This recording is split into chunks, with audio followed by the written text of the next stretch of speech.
Assalamualaikum warahmatullahi wabarakatuh. Halo, perkenalkan saya M. Gandri Haryono Eskel MP. Saya merupakan dosen di Prodi Manajemen Sumber Daya Perairan, Fakultas Perikanan dan Ilmu Kelautan, Universitas Borneo Tarakan. Bidang ilmu saya adalah sumber daya perairan.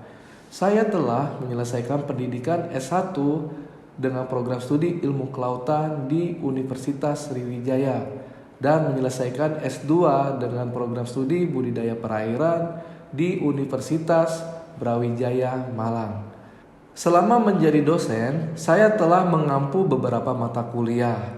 Di antaranya adalah biologi umum, biologi perikanan, bioekologi, krustase, ikan dan moluska, manajemen sumber daya perairan, konservasi sumber daya perairan, dan dasar-dasar aquacultur. Pada kesempatan ini, saya akan menyampaikan pernyataan diri dosen untuk unjuk kerja Tridharma Perguruan Tinggi atau disingkat dengan PDD UKPT pada bidang pengajaran.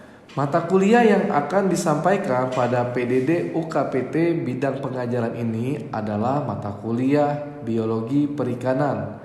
Mata kuliah Biologi Perikanan dengan kode IF 033114 adalah mata kuliah wajib program studi. Dalam kurikulum, mata kuliah ini disampaikan kepada mahasiswa semester 3 dengan bobot 3 SKS, yaitu 2 SKS teori, 1 SKS praktikum. Tim pengampu mata kuliah ini terdiri dari 3 dosen dan saya sendiri sebagai anggota tim pengampu.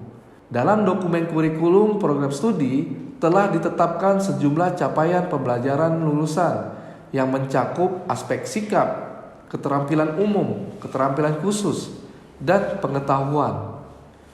Beberapa CPL kemudian ditetapkan pada mata kuliah biologi perikanan ini, seperti yang pertama, bekerja sama dan memiliki kepekaan sosial serta kepedulian terhadap masyarakat dan lingkungan.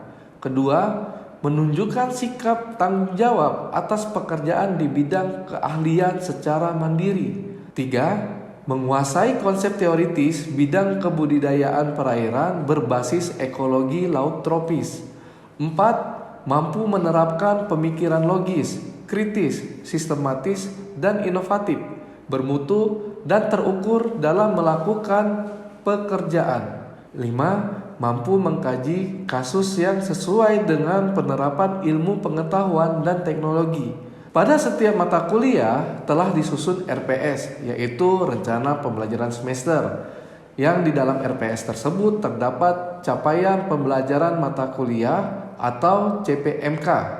Capaian pembelajaran untuk mata kuliah biologi perikanan ini adalah setelah mengikuti perkuliahan dan praktikum mata kuliah biologi perikanan ini, mahasiswa diharapkan dapat memahami biologi perikanan sebagai pengetahuan dasar kehidupan dan erat kaitannya dengan bidang perikanan terkait organisme akuatik yang merupakan organisme hidup yang menyusun lingkungan hayati.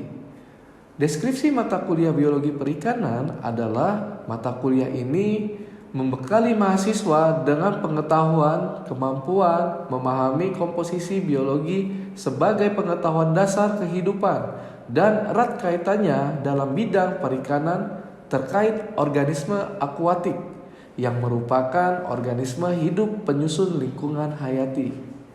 Mata kuliah ini dapat diselesaikan dalam kurun waktu 1 semester yang terdiri dari 16 pertemuan. 2 pertemuan diantaranya digunakan untuk penilaian tengah semester dan 1 pertemuan untuk penilaian akhir semester. Sebagai kontrak perkuliahan yang telah ditetapkan, saya bertugas memberikan perkuliahan pada pertemuan 9 hingga ke-13. Pada PDD UKT bidang pengajaran ini, saya akan menyampaikan perkuliahan biologi perikanan pada pertemuan ke-11 dengan bahan kajian rantai makanan. Pada pertemuan ke-11, kemampuan akhir yang diharapkan dapat dikuasai oleh mahasiswa adalah mahasiswa dapat menjelaskan konsep dasar rantai makanan di ekosistem perairan, Untuk itu, bahan kajian yang akan disampaikan adalah peran produsen, konsumen, dan dekomposer dalam ekosistem perairan serta mengidentifikasi berbagai tingkatan trofik dalam rantai makanan. Satu kali tatap muka berdurasi 100 menit. Untuk metode pembelajaran yang digunakan berbasis DIA, yaitu Delivery, Interaction, dan Assessment. Selain itu, metode perkuliahan ini juga berbasis SCL, yaitu Student Centered Learning, di mana dalam pertemuan ke-11 ini mahasiswa akan diinstruksikan untuk membuat kelompok-kelompok kecil. Selanjutnya, dosen akan diskusi, memilih bahan mana yang mendukung diskusi tersebut. Lalu mahasiswa akan menyusun kesimpulan atau hasil-hasil temuan yang didiskusikan. Selanjutnya, mahasiswa akan diberikan kesempatan untuk memaparkan di depan kelas. Setelah pemaparan oleh mahasiswa, dosen akan melakukan klarifikasi serta memberikan pengetahuan terhadap materi yang telah disampaikan. Dengan metode pembelajaran tersebut, maka pengalaman belajar yang didapatkan oleh mahasiswa diantaranya adalah 1. Mahasiswa dapat pengalaman bagaimana mendengarkan, bertanya, maupun melakukan klarifikasi terhadap materi yang telah disampaikan. 2. Mahasiswa memiliki kemampuan dalam mengolah kelompok, melakukan diskusi secara partisipasi aktif, dan mengutarakan hasil diskusinya di forum yang lebih besar. Ketiga adalah mahasiswa mampu mengambil kesimpulan-kesimpulan dari topik yang dibahas pada saat itu. Setelah itu, kuis berbasis IT, yaitu menggunakan Kahoot, akan diberikan kepada mahasiswa terkait mata kuliah yang telah diajarkan di awal sesi perkuliahan. Dengan metode pembelajaran tersebut, maka pengalaman belajar yang didapatkan oleh mahasiswa itu diantaranya 1. Penilaian pemahaman. Kuis memungkinkan dosen untuk menilai seberapa baik mahasiswa memahami materi yang diajarkan. Hal ini membantu dalam mengidentifikasi area mana yang mungkin memerlukan penjelasan yang lebih lanjut. Yang kedua, meningkatkan partisipasi. Kuis dapat mendorong mahasiswa untuk lebih aktif dalam proses belajar karena mereka tahu bahwa penilaian akan dilakukan. 3. Umpan balik cepat. Dengan kuis online atau kuis dengan sistem penilaian otomatis, mahasiswa dapat menerima umpan balik segera tentang kinerja mereka. Memungkinkan mereka juga untuk segera memperbaiki kesalahan atau diperbaiki setelah materi berikutnya. 4. Tantangan dari kuis dapat memotivasi mahasiswa untuk belajar mempersiapkan diri dengan lebih baik untuk kelas berikutnya. Sistem penilaian yang digunakan untuk mengevaluasi hasil belajar mahasiswa mengacu kepada sistem penilaian acuan patokan atau PAP. Komponen penilaian dan pembobotan yaitu nilai tengah semester adalah 30%, nilai tugas praktikum adalah 30%, dan nilai akhir semester adalah 40%. Selanjutnya, kami akan tayangkan video perkuliahan mata kuliah biologi perikanan pada pertemuan ke-11, yaitu dengan bahan kajian rantai makanan. Selamat menyaksikan. Assalamualaikum warahmatullahi wabarakatuh. Selamat siang, salam sejahtera untuk kita semua. Gimana kabarnya adik-adik hari ini? Alhamdulillah ya. Oke, hari ini kita akan melanjutkan materi minggu lalu ya, terkait dengan rantai makanan. Oke adik-adik, terkait materi hari ini rantai makanan, ada yang bisa menyampaikan terlebih dahulu apa itu rantai makanan? Tema. Ya, matahari. Jadi rantai makanan itu menunjukkan keterkaitan dan ketergantungan antar organisme dalam suatu ekosistem, Pak. Oke, bagus. Ada yang punya pendapat lain terkait rantai makanan? Jadi, oke, silakan Dek.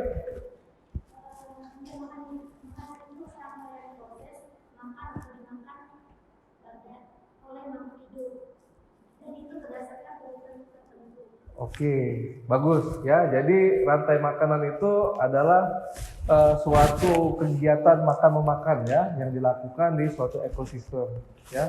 Nah, materi rantai makanan ini merupakan salah satu materi yang penting dalam pengelolaan berkelanjutan, di mana dalam suatu pengelolaan ekosistem itu adanya organisme yang melakukan hidupnya itu untuk terus hidup dengan cara memakan ya. Nah, oleh karena itu rantai makanan di sini dapat diartikan juga adalah interaksi antara organisme dengan organisme lainnya ya. Di sini juga ada tingkatannya ya. Kemudian untuk rantai makanan itu sendiri di ekosistem perairan memiliki makna tingkatan trofik yang berbeda ya, dari produsen, konsumen, kemudian ada dekomposer. Nah, ketiga inilah yang berperan penting dalam suatu ekosistem. Apabila di salah satu komponen trofik ini memiliki permasalahan, maka akan berdampak juga kepada lainnya. Kemudian untuk produser sendiri itu adalah organisme yang dapat membuat makanannya sendiri ya. Contohnya itu adalah tumbuhan dengan cara berfotosintesis. Kemudian ada konsumen ya. Di sini konsumen ada tingkatan ya, primer, sekunder, tersier, di mana konsumen tingkat primer inilah yang memanfaatkan dari produsen ya. Kemudian untuk konsumen primer ini sendiri dimanfaatkan oleh konsumen sekunder. Kemudian konsumen sekunder itu dimanfaatkan oleh konsumen tersier. Ketika di puncak rantai makanan itu sudah tidak ada lagi pemangsa, maka pada masanya dia akan mati, kemudian akan diurai kembali oleh dekomposer. Di sini dilakukan oleh bakteri ataupun jamur ya. Kemudian di sini tingkatan trofik ya. Ada tingkatan trofik pertama itu adalah produsen ya. Di sini umumnya kalau di ekosistem perairan siapa contohnya? Yang menghasilkan oksigen, yang memberikan makanan untuk konsumen tingkat 1. Ya, plankton. Nah, di sini plankton ada 2 jenis, ada fitoplankton, ada zooplankton. Di sini kalau produsen fitoplankton, betul ya. Jadi bisa dikatakan untuk trofik pertama ini ya, peran dari fitoplankton adalah sebagai produsen ya.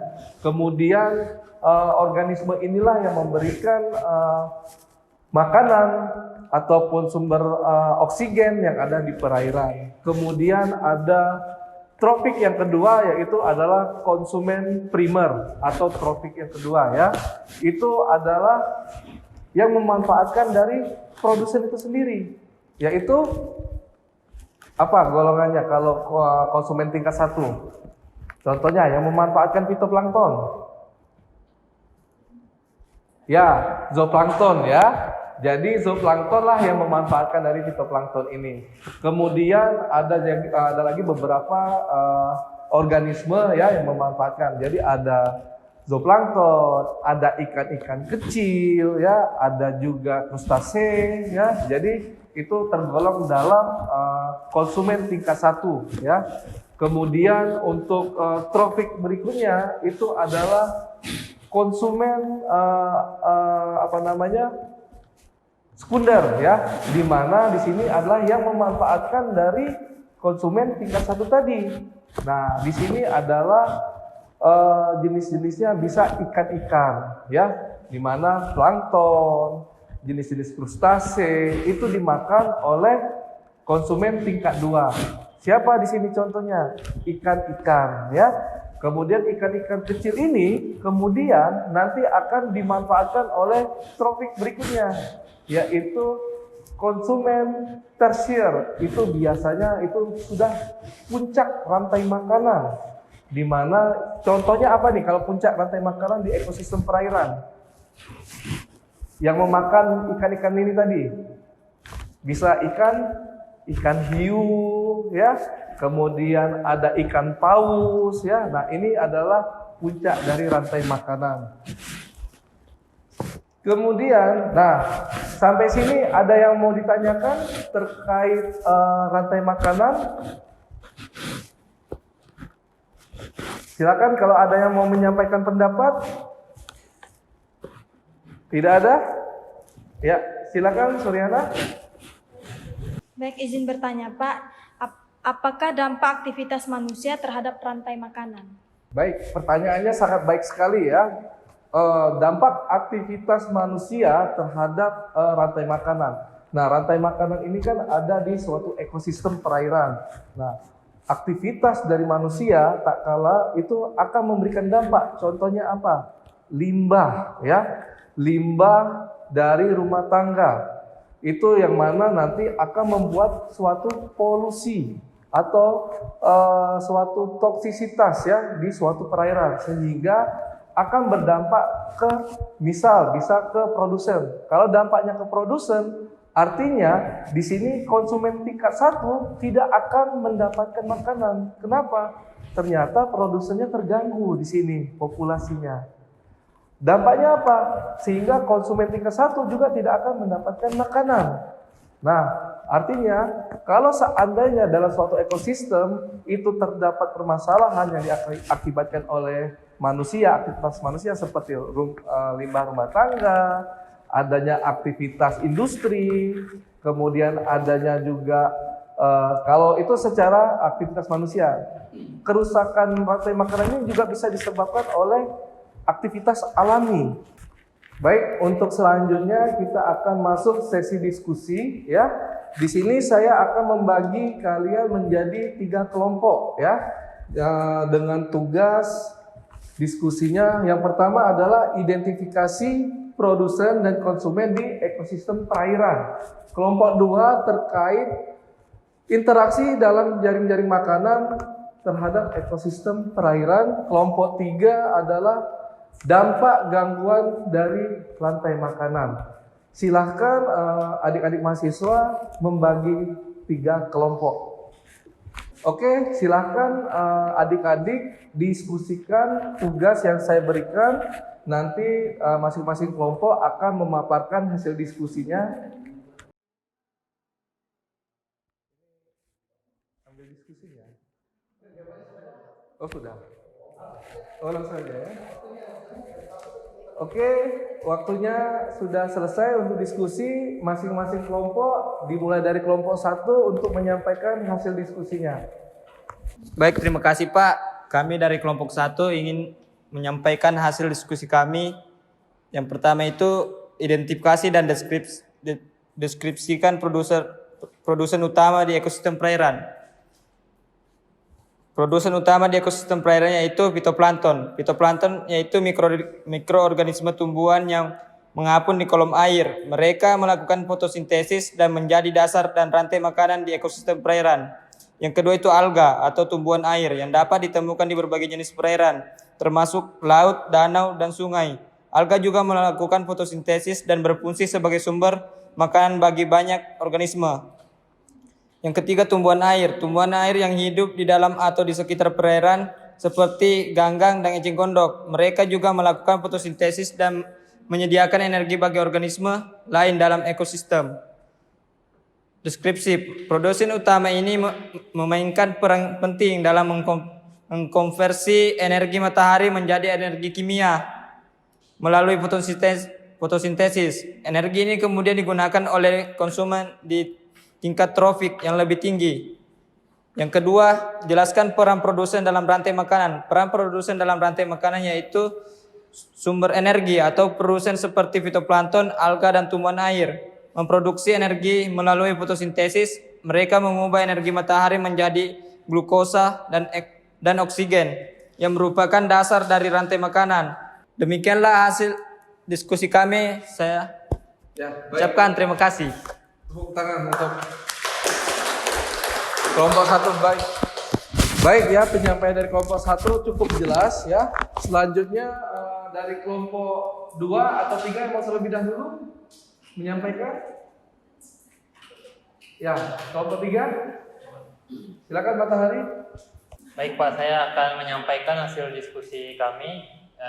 Yang pertama, analisis dampak dari perubahan lingkungan, yaitu polusi dampak pada produsen. Polusi air seperti pencemaran oleh bahan kimia berbahaya dapat mengurangi jumlah fitoplankton dan alga. Ini berdampak negatif pada basis rantai makanan karena produsen adalah sumber utama energi bagi konsumen. Yang kedua, contoh kasus nyata di mana gangguan ini telah mempengaruhi rantai makanan. Contoh kasus nyata yaitu polusi di Teluk Minamata, Jepang. Pada tahun 1950-an, pembuangan merkuri perusahaan industri menyebabkan keracunan merkuri pada ikan di Teluk Minamata. Ini menyebabkan gangguan neurologis pada manusia yang mengkonsumsi ikan tercemar. 3. Hasil diskusi untuk solusi mengatasi dampak negatif terhadap makanan tersebut. Mungkin itu saja yang dapat saya sampaikan dari hasil diskusi kelompok saya. Terima kasih. Ya. Tepuk tangan untuk kelompok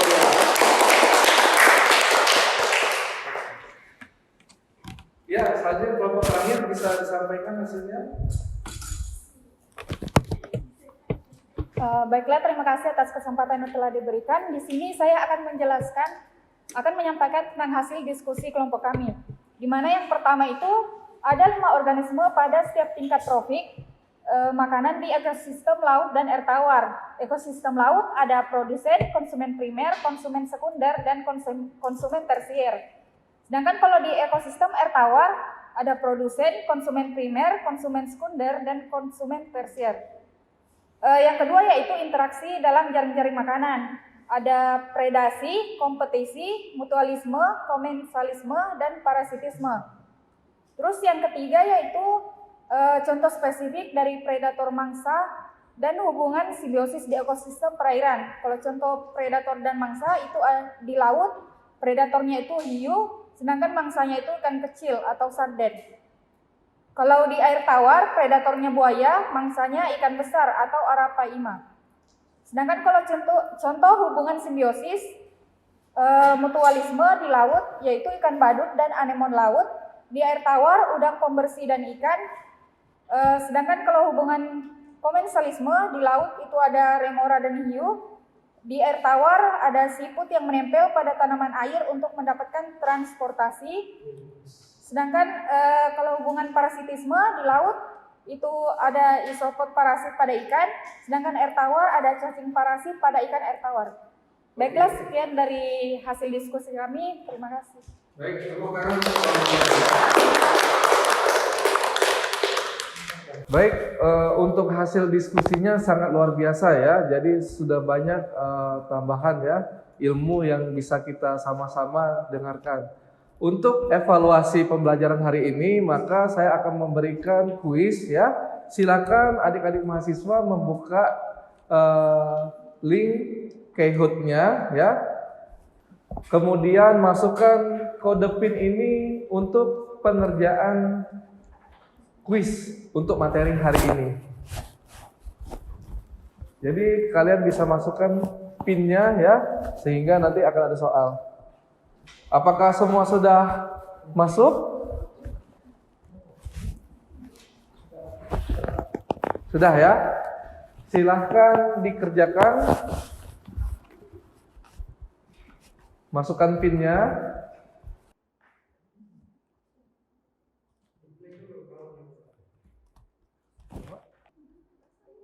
Itu diklik, kan ada jawabannya. Tinggal klik aja.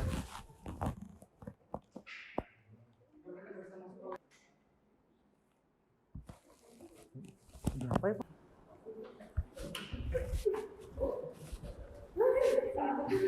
Ya, gimana soalnya? Sesuai dengan materi kita ya? Ya Pak. Baik, di sini sudah kelihatan ya hasilnya ya. Ternyata nilai tertinggi itu diraih oleh Diva ya. Tepuk tangan untuk Diva. Demikian materi hari ini. Untuk materi berikutnya saya harap kalian mempelajari tentang kebiasaan makan ya. Jadi minggu berikutnya kita akan bahas kebiasaan makan. Jadi sebelum dimulai saya akan meminta kalian untuk penyampaian ya. Demikianlah materi hari ini, lebih dan kurang saya mohon maaf. Wassalamualaikum warahmatullahi wabarakatuh. Waalaikumsalam. Selamat siang. Selamat siang. Demikianlah cuplikan pembelajaran di dalam kelas untuk mata kuliah biologi perikanan yang saya ampuh. Semoga dapat memberikan gambaran dari kinerja pengajaran yang saya lakukan di program studi manajemen sumber daya perairan Fakultas Perikanan dan Ilmu Kelautan Universitas Borneo Tarakan. Saya mengucapkan terima kasih kepada seluruh tim penilai dan segenap civitas akademik UBT yang telah membantu dan terlibat dalam unjuk kerja ini. Demikian yang dapat saya sampaikan. Atas segala kekurangan saya mohon maaf yang sebesar-besarnya. Wassalamualaikum warahmatullahi wabarakatuh.